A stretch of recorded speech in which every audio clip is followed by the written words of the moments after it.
Vous jouez maintenant dans la cour des grands. Et ça devient très dangereux pour vous.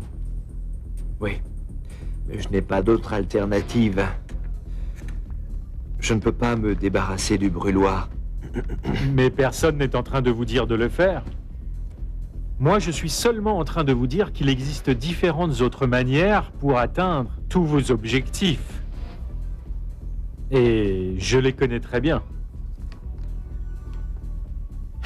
Monsieur, si vous me le demandez, je peux livrer aux États-Unis la quantité de café dont vous avez besoin.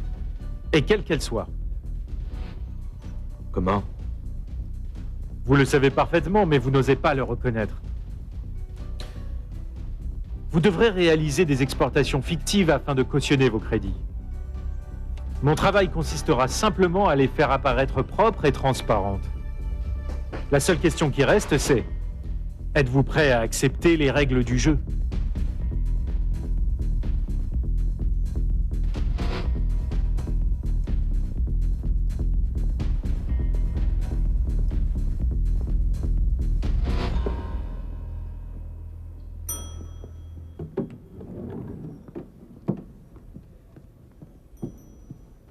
Bonjour Margarita.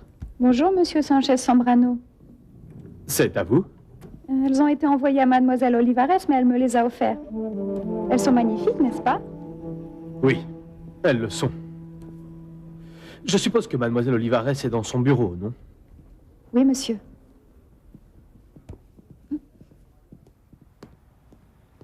Avez-vous essayé d'autres méthodes? Non. Docteur, en réalité, mon mari et moi n'avons aucune relation. Pardonnez-moi, mais bon, pourquoi? Quelle en est la cause? Mon époux a un problème, vous voyez. Je crois en fait qu'il est impuissant. Et c'est pour ça que je suis venue. Nous voulons un enfant et nous pensons que l'insémination artificielle est notre seul espoir, voilà. Très bien. Écoutez, avant de commencer un traitement d'insémination artificielle, il faut réaliser toute une série d'examens. Aussi bien vous que votre mari. Vous avez fait un test de stérilité? Pas en ce qui me concerne, mais bon, je ne crois pas qu'il soit stérile. Et comment le savez-vous? Il y a longtemps, il a eu une relation avec une femme et il semblerait qu'elle soit tombée enceinte. Mais de quelle manière? Oh, écoutez, en vérité, on ne sait pas très bien, mais bon... Quoi qu'il en soit, il faut que nous fassions les examens. Je vous donne rendez-vous la semaine prochaine. Parfait. Amenez votre mari. Oui, docteur. Si vous désirez réellement avoir un enfant, il faut commencer le traitement le plus rapidement possible. Oui, oui, docteur. Très bien.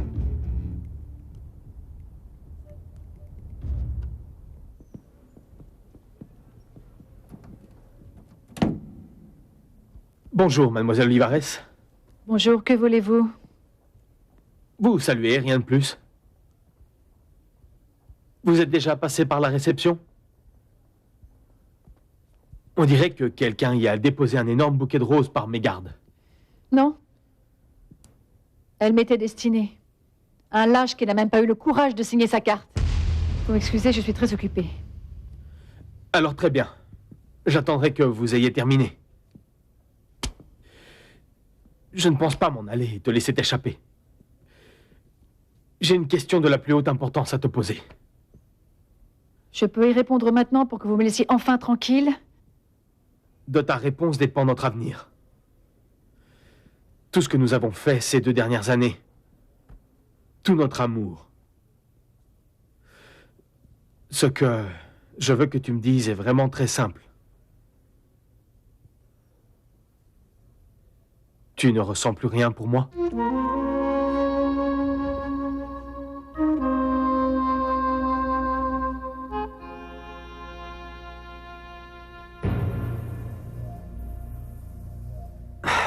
Ce que vous me proposez, Raphaël, est une chose beaucoup plus dangereuse que ce que je fais.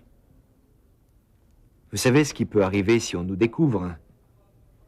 Nous aurions des problèmes sérieux avec la banque américaine et la justice. Je vous répète qu'éviter ces problèmes fait précisément partie de mon travail. Toutes les exportations ne seront pas fictives. Vous continuerez à exporter la même quantité qu'aujourd'hui, mais nous aurons une augmentation substantielle sur le papier, c'est tout. C'est une opération parfaite et vous ne courez aucun risque. Alors là, je ne vous suis plus. Rappelez-vous que vous n'êtes plus le seul en charge des exportations. Votre cousin et mademoiselle Olivares vont vous aider. Aucun d'eux ne se prêtera à ce jeu. Mais ils ne seront au courant de rien. Ces deux-là ne seront que des prêtres, non. Moi, je me charge du reste.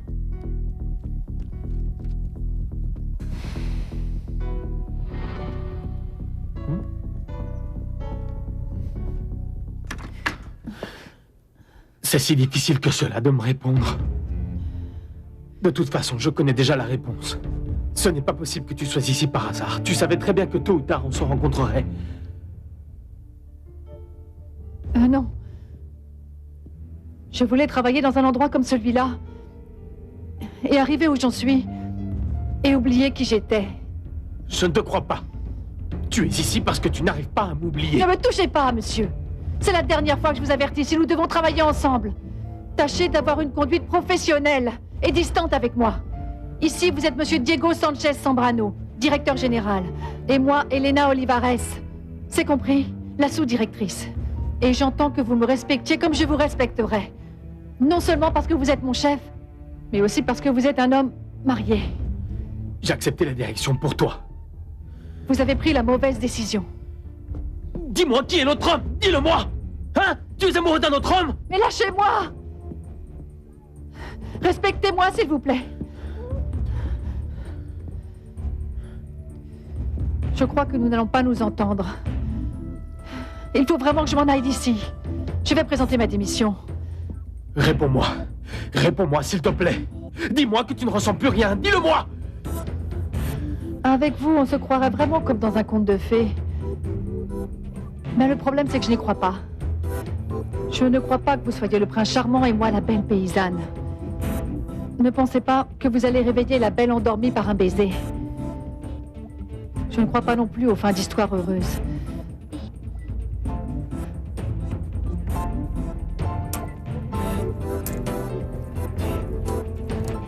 Parce que je ne ressens plus rien pour vous.